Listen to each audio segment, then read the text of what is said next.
పత్రికా ముఖంగా నేను ఇంకోటి కూడా తెలియజేస్తున్నాను. కోవూరు కాన్స్టిట్యున్సీలో ఎక్కడా కూడా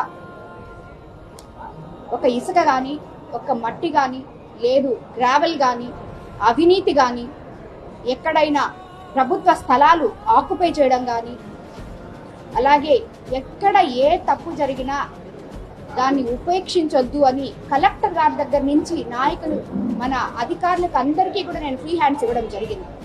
ఎక్కడ కాన్స్టిట్యున్సీలో ఎప్పుడు ఏ తప్పు జరగదు, జరిగితే దానికి ఇమీడియట్గా యాక్షన్ ఉంటుందని కూడా నేను ముందుగానే తెలియజేసుకోవడం జరిగింది. అదేవిధంగా అధికారులకు కూడా నేను అదే మాదిర వాళ్ళకి ఫ్రీ హ్యాండ్స్ కూడా ఇవ్వడం జరిగింది. కాబట్టి ఈ సాక్షి పేపర్ ఉంటుందని, ఛానల్ ఉంటుందని పిచ్చి పిచ్చిగా నా మీద ఏదో ఆ కబ్జాలు ఈ కబ్జాలు అని రాస్తే నమ్మేది ఎవరూ లేదు.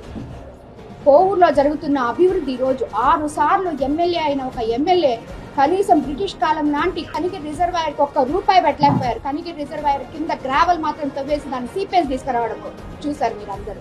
నిన్న రేగడి చిలకపోతే ఈరోజు మనం కిసాన్ సెజ్లో పరిశ్రమలు తీసుకొస్తున్నాం. కానీ అక్కడ రేగడి చిలక కొడవలూరు మండలంలో రేగడి చిలకలో ఎత్తినంత గ్రావెల్ ఇంకెక్కడ ఎత్తలేదు. ఇలాంటి భూ కబ్జాలు కొన్ని వందలు చేస్తున్నారు. అవన్నీ ఈరోజు ఎంక్వైరీలు వేస్తే బయటకు వస్తాయి. ఈరోజు వీళ్ళు మాట్లాడి ఇవన్నీ ఓర్వలేక చెత్త మాటలు మాట్లాడతా, అది కూడా మీడియా వాళ్ళు అది కరెక్ట్ కాదు, ఇది తప్పు మీరు చేస్తుండేది అని చెప్తే వాళ్ళ మీద కంప్లైంట్ ఇచ్చి దొంగదారిన పోయి వీళ్ళు కావాలని చెప్పి ఏదో ఒక రాతలు రాసుకోవడానికి పనికొస్తున్నాయి. వాళ్ళ సాక్షి పేపర్ కానీ, అదేవిధంగా ఛానల్ కానీ పేపర్ కానీ ముందు నిజాలు తెలుసుకొని తప్పకుండా మీరు దాన్ని రాయాలని చెప్పి నేను చెప్తున్నాను. ఒకవేళ నిజంగా తప్పుంటే ఈ నిమిషమే ఇప్పుడే ఏ తప్పు ఎక్కడ జరిగినా దానికి పనిష్మెంట్ అవతల వాళ్ళకి ఇవ్వడం జరుగుతుంది. ఎందుకంటే వీటి దేంట్లో ఎప్పుడు నాకు చీమంతా కూడా ఇన్వాల్వ్మెంట్ ఉండదు. ఎవరు పనులు వాళ్ళు చేసుకుంటూ పోతారు, ఎవరు వ్యాపారాలు వాళ్ళు చేసుకుంటారు. వాళ్ళు తప్పు చేస్తే ఇమీడియట్గా వాళ్ళ మీద యాక్షన్ తీసుకోమని అధికారులు అంటే ఎవరో తెలుసా, కలెక్టర్ గారికి నేను ఫ్రీ హ్యాండ్స్ ఇచ్చున్నాను. కలెక్టర్ గారికే చెప్పున్నాను నేను. ఎక్కడ ఏం తప్పు జరిగినా సార్, ఒకవేళ నా దృష్టిలో లేకపోతే మీరు ఇనిషియేటివ్ తీసుకోండి అని ఎస్పీ గారికి, కలెక్టర్ గారికి ఇద్దరికి కూడా నేను చెప్పడం జరిగింది. కాబట్టి ఇలాంటి చెత్త రాతలు రాసేటప్పుడు, చెత్త న్యూస్లు టెలికాస్ట్ చేసేటప్పుడు ఒకసారి ముందుగా చూసుకోవాలని చెప్పి నేను మీకు తెలియజేసుకుంటున్నాను. మీకు అభివృద్ధి చేయడం చేత కాకపోతే గమ్ముగునండి. ఈరోజు నేను చేసి చూపిస్తున్నా. ఎమ్మెల్యే అంటే ఏంటో చేసి నేను చూపిస్తున్నా. ఈరోజు ఏ గ్రామంలో కూడా 82 గ్రామాలు ఉంటాయి, పంచాయతీలు ఉంటాయి. ప్రతి గ్రామంలో అభివృద్ధి పనులు మీరు పోతే మీ కళ్ళకు కనిపిస్తాయి.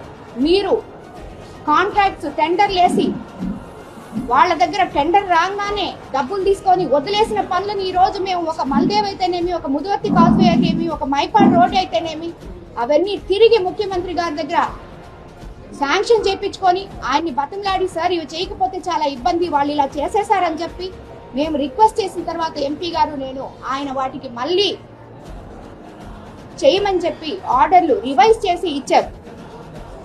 ప్రజలు ఎక్కడ బాధపడుతున్నారో అక్కడ పుట్టేరు మొన్ననే చూపించారు. మీరే పత్రికా విలేకరుల సవాళ్ళను మోసుకోపోవడం, అది ముఖ్యమంత్రి గారి దృష్టికి తీసుకెళ్లంగానే దానికి 10 కోట్లు శాంక్షన్ చేశారు ఈరోజు.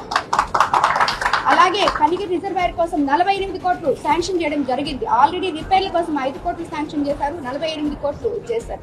ఇక్కడ ఏ వర్కులు మనకి ఎన్ని వచ్చినా, చంద్రబాబు నాయుడు గారు ఏ వర్కులు ఇచ్చినా మా నాయకులు, కార్యకర్తలు ఫుల్ఫిల్గా ఆ వర్కులు వాళ్ళ చేత వాళ్లే చేసుకుంటున్నారు. ఇక్కడ ఎవరు కోవూరు కాన్స్టిట్యున్సీలో 2-3 పెత్తనం చేసి వాళ్ళు వర్కులు చేసేసి డబ్బులు తినేసి ఇక్కడ ఉండవు. ప్రభుత్వానికి ఏ ఉద్దేశంతో అయితే మాకు అందజేసిందో అదే ఉద్దేశంతో నాయకులు ఆ పనులన్నీ చేస్తున్నారు. ఆ నాయకులు హ్యాపీగా ఉన్నారు, ఊర్లు హ్యాపీగా ఉన్నాయి. కాబట్టి నాయకుల్లో కూడా చిచ్చు పెట్టాలని చూసినా కూడా మీ తరం కాదు, అది ఇంకా అయిపోయింది. ఈ అమరావతి తోటి వైఎస్ఆర్సీపీ పనే అయిపోయింది. ఇంకా మీరు గమ్మగుండం చాలా మంచిది అని చెప్పి మీకు తెలియజేసుకుంటున్నాను.